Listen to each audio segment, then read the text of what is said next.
Hello everyone, I hope you're doing well. Breaking news literally just announced by West Ham United that 25% of the club have been purchased by Czech Republican Group. As we expected it to go through, the investment group 1890s Holdings, a Czech investment group 1890s Holdings, has completed the acquisition of 25% shares of West Ham Holding Limited. It's all done, Gonzo. It was rumours, it was speculation. But there was a lot of confident rumours that makes sense. But it's been confirmed by West Ham that it's gone through and that changes have been made. Well, and now we understand that this has been in the offing for some time. We can understand not only Sullivan's absolute reluctance to get involved with the Pi Capital bid, but also I felt how he was quite dismissive of it. I felt in many ways at the start he was quite insulting of it. Of course, he could afford to be. He knew he had this. This is his chosen plan. Why would he?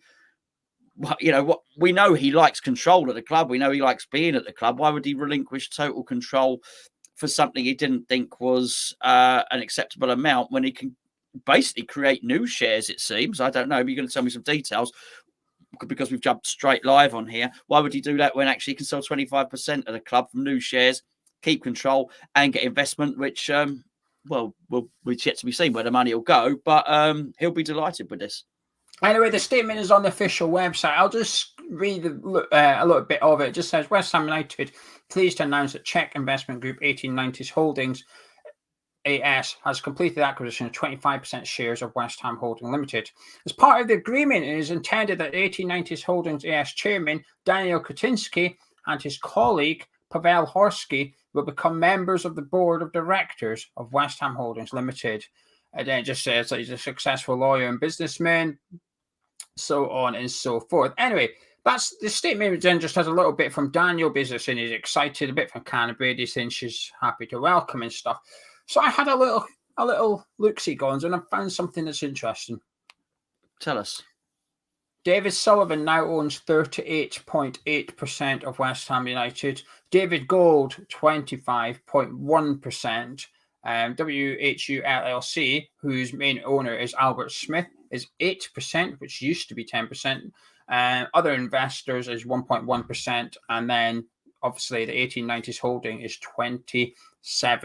So David Sullivan's share has dropped from 51% to 38.8%. He is no longer the majority shareholder of West Ham United. Wow. Well, that is significant. Okay. So that's not just creating new shares. That's a dilution of some of the existing shares. So some shares were created and some shares have come from the others. What was David Gold's again?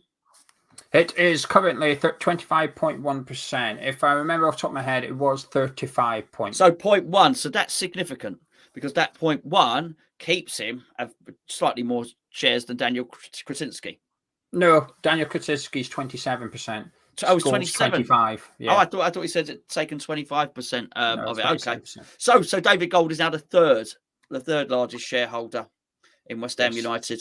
That's really significant, actually. This is going to be really interesting. You do wonder then. I hadn't bought into the fact that he was going to buy us out. I thought he might keep a holding percentage of us. Sorry, not a holding percentage, a small percentage, and run it in the way that he'd run his business with Sainsbury's and the Royal Mail, and that is even, I think, possibly Sparta Prague. He has 40% of the shares rather than, as he keeps getting described as the owner of Sparta Prague. I don't think he is. He has 40% of the shares. That being said, for David Sullivan to water down his shareholding, to dilute his shareholding, that surprised me. I didn't expect that to happen at all. What I do think is key, because I felt that the board, particularly executive members of the board, I think there was times when Sir Trevor Brooking was a non-executive director of the board. I'm talking about executive board members here. There were times when I thought there weren't enough of them. I seem to remember. Do you remember that story when Sam Allardyce, you felt he was forced to have an attacking coach? Do you remember that? Yeah, and Teddy Sheringham. So, absolutely. And they said the board were convening, and it was actually only David Sullivan, David Gold, and Karen Brady. I thought, well, actually, this isn't really good enough. So, actually, an expanded board is really good, but actually, an expanded board where there's not one omnipotent person who can basically veto everything, which is what the case is now. You're going to have decision by council on a lot of stuff. This is really interesting. This is actually quite a big change in the way West Ham's being run. Yeah, I think, is it possible? I don't know enough, and we've just jumped on because we were literally recording a video for tomorrow, and this came out immediately. I thought, oh, let's just do the video now because we've got things on later. But is it possible that we've just essentially created new shares for Czech Republic, and hence everybody's percentages has dropped rather than selling shares? That makes sense, because remember we did it at the start of the year to put money into the club.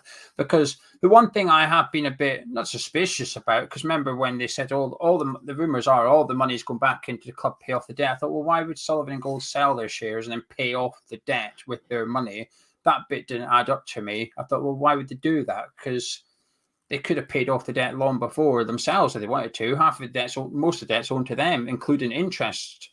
So why would they then take the money, sell the part of their club, and then put the money back in to pay off the debt? So is it possible that the money essentially is for new shares created and everybody's just diluted their share? Quite possibly. I don't know enough about it, but what I thought was possibly going to happen was when we looked at this, I thought David Gold was possibly going to share some of Lucy's shareholder. I thought new shares would be created, but I certainly felt, however you mixed it up, however it came out of the food blender at the end, I thought David Sullivan had 51% of it. I think that's quite a big thing for him. Actually, both things are big for him. When you look at actually what's happened, which is he's very much relinquished control of the transfers, of the negotiations. Rob Newman coming in means from henceforth he's not going to negotiate another deal. It will be Rob Newman that speaks with the president of the foreign club and deals with the agents and stuff like that. He'll literally be allocated a budget by the board now. That was quite a big thing for Sullivan to relinquish from a power-based point of view. Now you're actually seeing that actually he's relinquishing some of the power in the boardroom and not just the football. We used to laugh, we used to, obviously Mike coined the phrase the dictator of football, didn't he? He had his hands on everything, literally wanted to do everything. This is different now. This is him taking a massive step back from the football side and the business side. Really, really interesting that he would relinquish that power. This is all change at West Ham, really. But actually, you say all change, incremental, subtle change, if you want. Yeah, I'm surprised by it, to be honest with you. I'm surprised that Sullivan's dropping down below that 50%. I fully expected him to wish to keep power over the club, if you like, so that he has the majority decision. Whatever he says goes to some extent, but now it's not so much the case. It's interesting. Yeah, they go with Henry, a bit more information than Gonzo, which is a plenty of shares, then everybody else shares are diluted. Secondary, they have been bought off another shareholder. Can it be both? Can it be both? That's the question. Maybe both those. I don't know how it works. I don't know anything about it at all. Yeah, but it's interesting. David Sullivan's now dropped below that, significantly below that 50% as well. And the question was, is this the beginning of the end of Gold, Sullivan and Brady? And I was quite reluctant to get my hopes up or believe that, if you like. I thought, no, can't see it. Today's evidence would probably say that it is the beginning of the end of Gold, Sullivan and Brady. They are starting to certainly lessen their grip on West Ham United. 27% is a significant percentage of any football club, but then for Sullivan to drop from 51% down to 38% as well, it's huge. So, yeah, big news for West Ham today. It's exciting times. So it is exciting times, pivotal period in our club as well. And it's no coincidence that things are going well, that this guy's decided, actually, I'm going to invest in West Ham now. It's almost like we are where we are, but to go up another level, we need help. Sullivan, in his defense, if you like, has always said, we need help. We need financial help to push West Ham on a little bit. He's come in now with his money, and hopefully it will elevate us up to the next level, which is consistently contending for European football. I'm not going to get carried away. It's Champions League. I'd love to get Champions League, but for now, it's challenging for the top six on a regular basis, and we're doing that this season so far. But hopefully, it gives us a little bit of transfer kitty for January. The 27% is interesting. I remember when I did the thing with the guy from the Athletic, I said to him, "Why 27%?" And he was a bit, "I'm not too sure." But since then, it came out that If you have 30% of a club, you have to do the fit and proper test of the Premier League. If it's below 30, you don't really have to do that. And I'm not saying there's anything funny going on. What He stole a child's sweets or something. Yeah, it nicked someone's Haribo. It speeds up the process, doesn't it? Yeah. If you don't have to go through that, you've seen how long it's taken for other clubs, Newcastle aside, other clubs as well can take a while, and there's a lot of hoops to be jumped through and stuff. But this one, it just speeds up the process, gets him into his chair a little bit quicker. The percentage means that we avoid conflict with Sparta Prague for now. It may be an issue further down the line with both teams playing in European football and stuff like that. But for now, it's not an issue. It's only 27%. So yeah, happy days, Gonzo. Well, hopefully, I mean, we don't know. I mean, there's going to be, this news is going to be unfolding. We're going to know a lot more about this tonight than we do now. We'll know an awful lot more in a couple of days, certainly. I mean, it's funny actually, because we were sat down recording a video for tomorrow anyway. But what we were discussing was, which tune in tomorrow on the forum channel to hear that, we were discussing the new scout being appointed and a couple of things around it.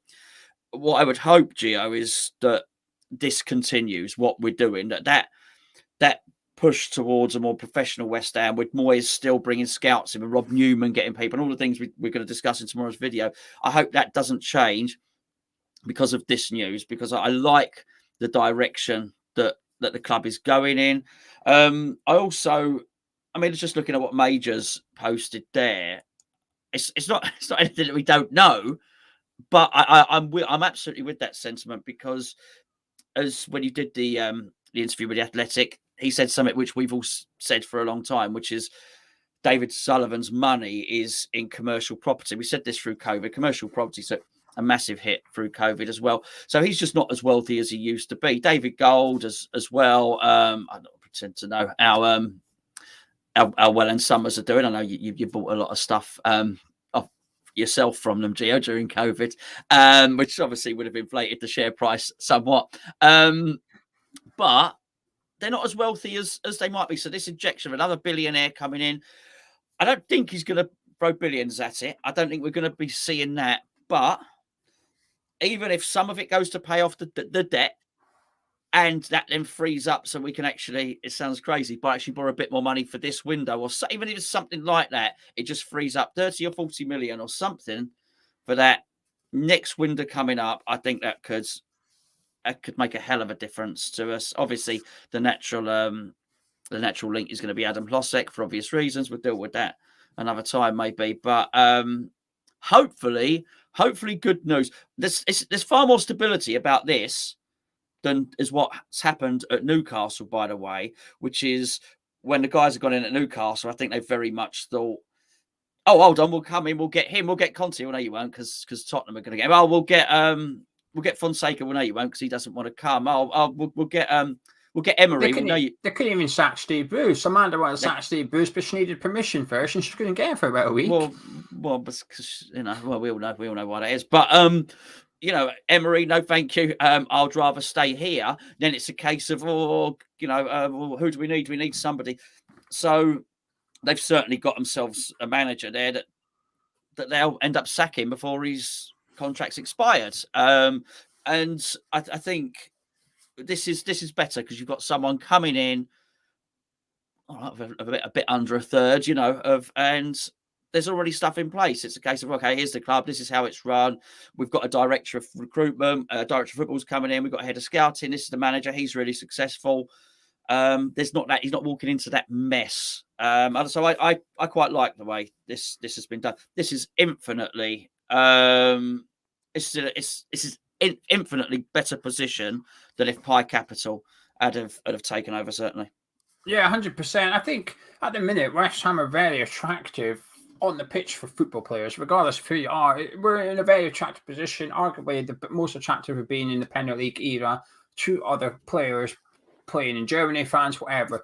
We're on the cusp. We're currently sitting in the top four. We've got Europa League. If you're not Europa League Cup tied and you come in January, for example, you can play in knockout stages at West Ham United. We can offer you immediate European football. On the pitch, it's very, very attractive at the moment.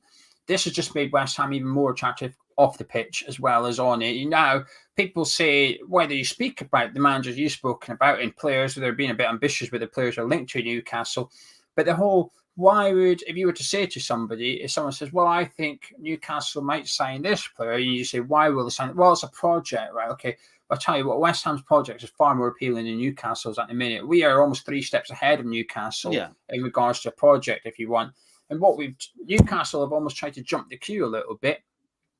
And if they did jump the queue ahead of us, we've just overtaken them again in the queue for school dinners or whatever you want to look at it. So when it comes to buying players, we might not be able to go toe-to-toe with Newcastle in terms of Wonga, but we can go toe-to-toe with them in terms of a club sex appeal, if you like. And we can steal their dinner money and mug them at the tuck shop. Yes, I completely agree. That is exactly what we'll do. We've just got more sex appeal than them. We've got, and someone should be selling West Ham merchandise stuff because we've got how much sex appeal at the moment. And this just gives us a little bit more. And I quite like this ownership. I've never been a fan of sugar daddies. People. Yeah, I was going to say sugar daddies, but caught it. But sugar chairman. You were being all modern. Sorry. Yeah. Yeah, I was going to put a skirt on, to be like Calvert-Lewin and go all out. But I'm not. Never mind. I've not been a Abramovich thing and a Man City thing, and I'm sure it's exciting. But I'd imagine after a couple of years, it almost gets somewhat boring to some extent. I would prefer to grow organically, and this is almost in keeping with that. And I quite like it actually that we are going to top. If you sign players for 30 million at every position, getting into the Champions League is not an achievement. West Ham getting into the Champions League today is a huge, huge achievement. I want to appreciate that success, which is relative. This is fantastic news for West Ham. It really, really is for West Ham fans. Huge, huge news. What an exciting time this is. At the minute, everything's just going right for West Ham. You pinch yourself that we're third in league. Well, pinch yourself. We've just got someone who's worth billions purchasing 27% of our football club. It's unbelievable. And this isn't a guy. This is a guy who's very calculated when it comes to business. You don't have to know enough about him to see what he's invested his money in. It's clearly someone who knows what he's doing. He's made his own wealth. He's not been brought into wealth, if you like, with some people do, where they take dad's money and run away and make a bit more. He's built it up organically himself, invested in clever companies. He's invested in West Ham for a reason. He clearly sees his money going up, if you like. He sees it as an investment, a shrewd investment for himself, and that's got to mean something. And I'm excited. Yeah, look, as long as he's here to keep it going in the right direction and not sort of siphon money off, I'll be more than happy. Anyway, do you know the good thing before we disappear? Do you know the good thing? Tell me. Our next transfer rumor show is going to be fun. Messi. Yeah, well, do you know what? It's funny actually. Sorry, just before we end the video, it won't be, and I like that. I do like that. I really do, because I know that thing, you reach for the stars, and if you don't quite make it, you'll get to the moon and all the rest of it. A lot of old rubbish, right?